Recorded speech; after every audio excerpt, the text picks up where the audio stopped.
Welcome to a lecture on scenario planning. I've called this lecture a plethora of approaches because scenario planning has a huge number of ways of looking at it, a huge number of ways of thinking about it, a huge number of ways of doing it. They are vary greatly in them, but in a way, I think the use of scenario planning is very relevant to the anticlastic approach to strategy as opposed to the economicus approach.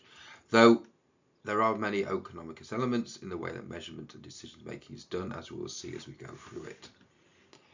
So we kind of look at everything, but the concept of scenario planning basically came about because the future is unknown, and many of the ways of actually looking and planning in strategic planning required long-term or medium-term predictions. And of course, we all know that it's impossible to predict the future. And while the world was a stable world, many people felt that it was possible to have some idea of what was likely to come up by looking backwards. And there are still elements of that go on, and some of the elements of that go and do that. But the reality is there have been a huge number of things that happen that we call black swan events that have come out of nowhere, that surprise us and could not possibly have been predicted. And therefore it is felt it's better to get people ready in a way to deal with the unknown than it is to expect them. So the classic strategy model is a number crunching model, effectively, because it looks backwards, it takes measurements, and it comes out with suggestions going forward. This is what we call an economicus approach. And to be more reflective or anticlassical, we need to actually understand that it's best for the way scenario planning works, and that it often tells stories. And this is related, like I said, to the fact we live in a world of constant change, and many of these future events are completely unknowable. So, bearing in mind that an absolute statement of truth that the future is unknown, then scenario planning has come into its own. It came out of the military, as it is so much of strategy, but it was also used most effectively in the early days in the oil crisis of the 70s, when Dutch Royal Shell decided that they were trying to develop ways of looking at potential, and they didn't know what was going to come along, so they developed a whole series of scenarios, and they were the only oil company to be able to react quickly to the Yom Kippur War, the closure of the Suez Canal, and the oil ban exports from the Middle East. And so they were the most effective of the organisations that reacted to that. And that was because they had prepared themselves with scenario planning rather than predictive or forecasting, which actually didn't tell them enough about the events that were going on in the world because they were a black swan event. So what do we know about scenario planning? First, like I've said, there are several methods. We can't look at all of those, but we're going to look at 3 ways in which scenario planning is effective and 3 ways in which I think that you can use it. I'm going to look at one way, which is a big picture.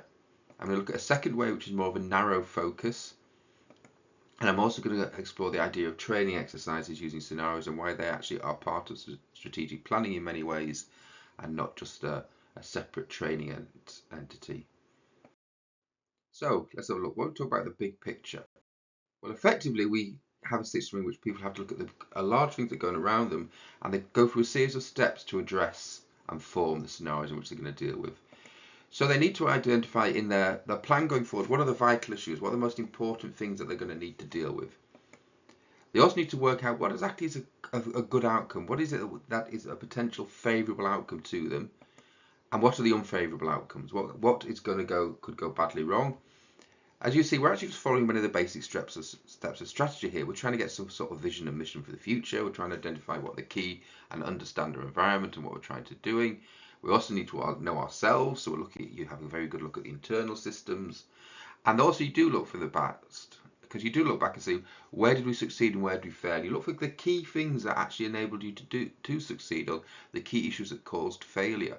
Remember, one of the things I've said is that I hate the phrase failure is not an option, because failure is when you run out of options.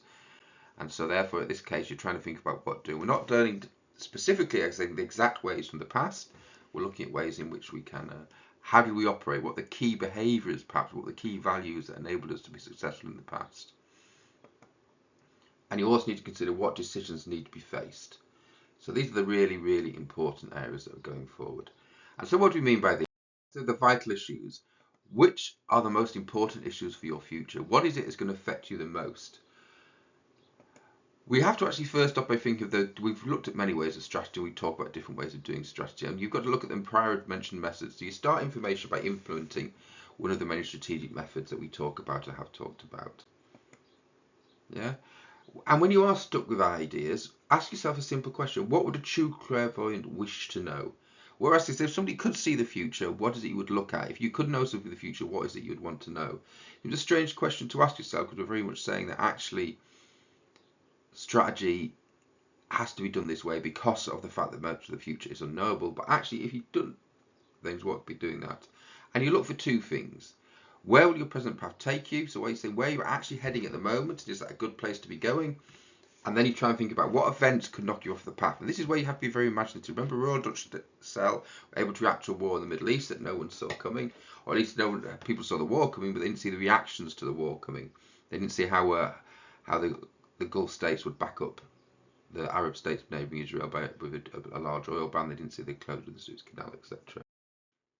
So, and where you think could look at after that, say, okay, having looked at where you're going and looked at what could knock you off your path, you look at what would be a favourable outcome of this path-changing event.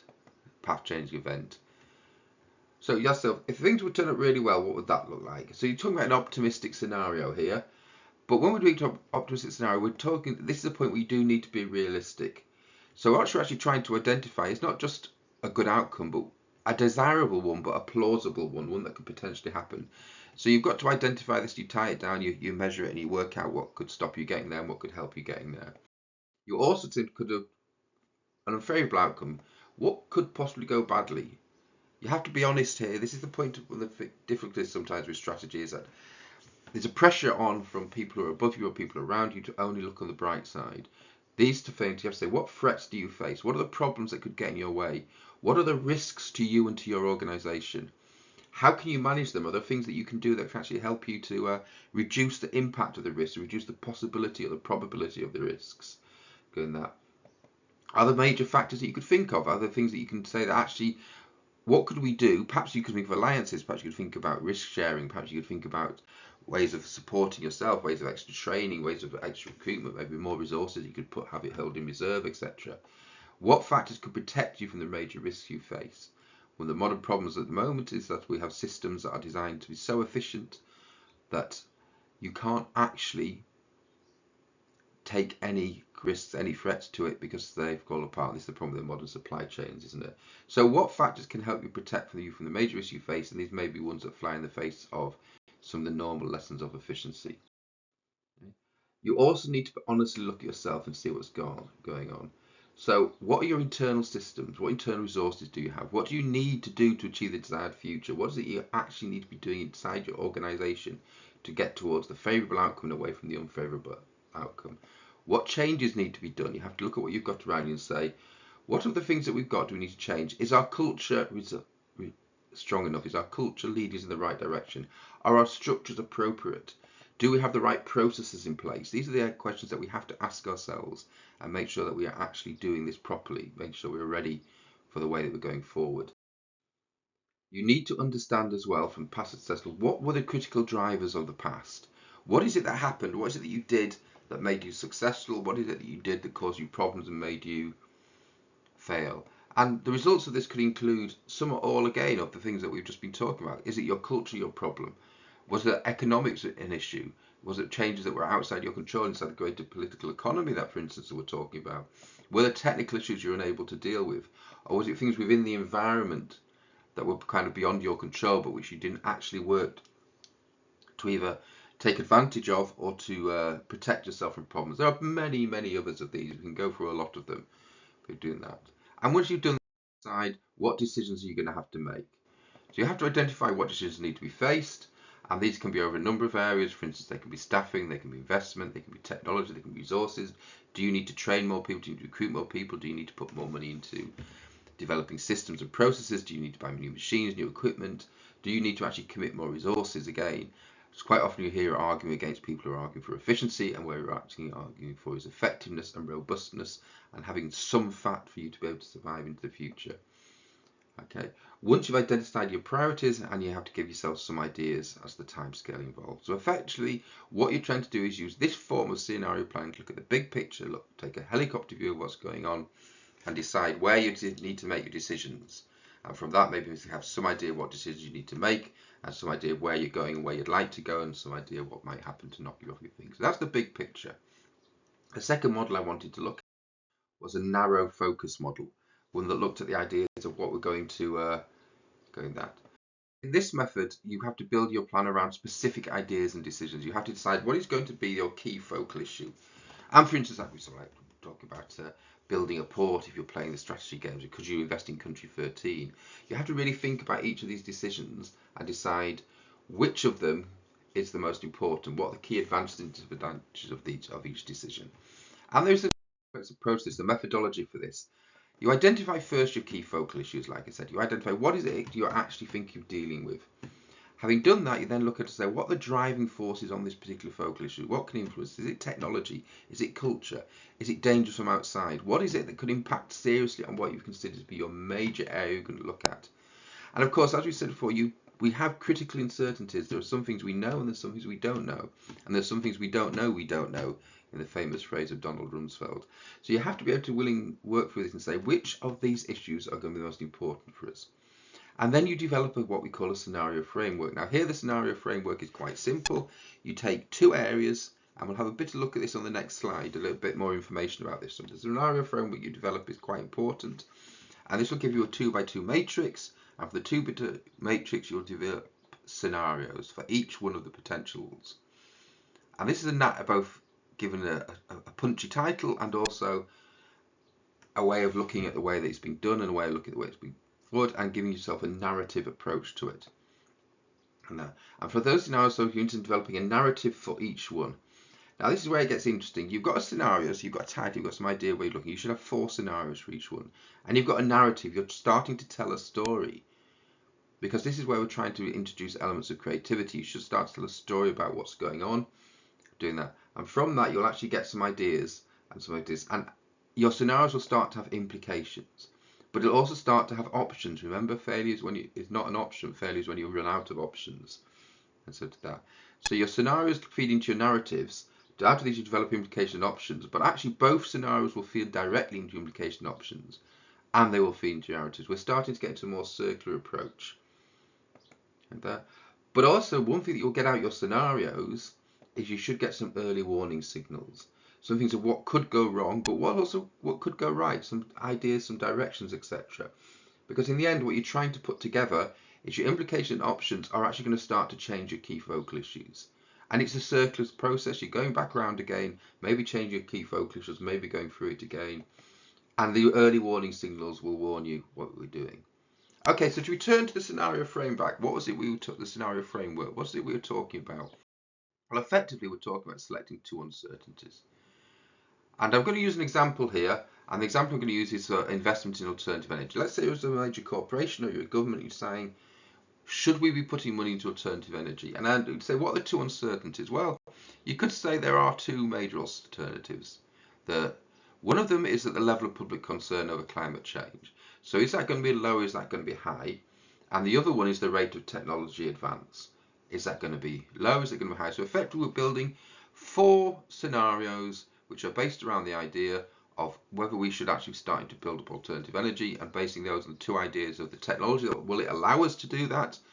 And will the public be concerned enough to let the money be spent, the taxation be spent in doing that? This is the process then. So I'll just take away those thing covers to make it a bit more strange, to try and help you remember what they are.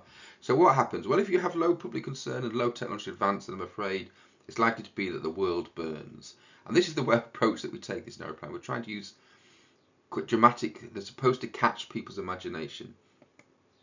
If this public concern, if technology advance is high, but public concern remains low, then if there's no will, there's no way we can do that. However, should the public concerns rise, but technology doesn't advance to meet it, then people are going to panic. How are you going to deal with that? This is the point of view. You're starting to panic. So what are the key issues here? How are we going to do that? If public concern remains high and technology advance remains high, however, we might survive. So it's not necessarily going to be bad. I will do a further one to develop this further, but I want people to actually have a go at this themselves before looking at any future video on this area. And what you're actually going to be doing here is, having got these 4 areas, what you need to do is fill them out. You need to start to put in there some concept of how we might deal with each one. You start with a narrative that tells the story of what happens, and then you go on from that to build out sort of implications, options, etc., how you might go ahead. So effectively you take the next stages of the process we had in the previous slides, and you put them into these sections. So you should do that before watching the next exercise. Which brings me to the third essential idea of scenario planning. Now, actually, strategy is in itself a great way of team building. Getting people together to do a strategy organisation can actually be an exercise in team building as well as an exercise in building strategy, and that actually can be an exercise in building culture. And we will see in other videos and other lectures how important culture is to strategy, how important structure is to strategy, how important good training is to strategy. And using strategy development actually as the process for doing this is a really good idea. And scenario planning is a good one.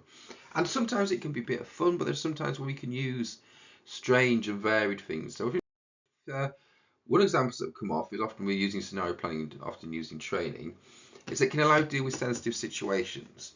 And one of these things that we've seen in areas from the Pentagon to the Canadian government have been things, and at Florida State University, have been planning for zombie apocalypse.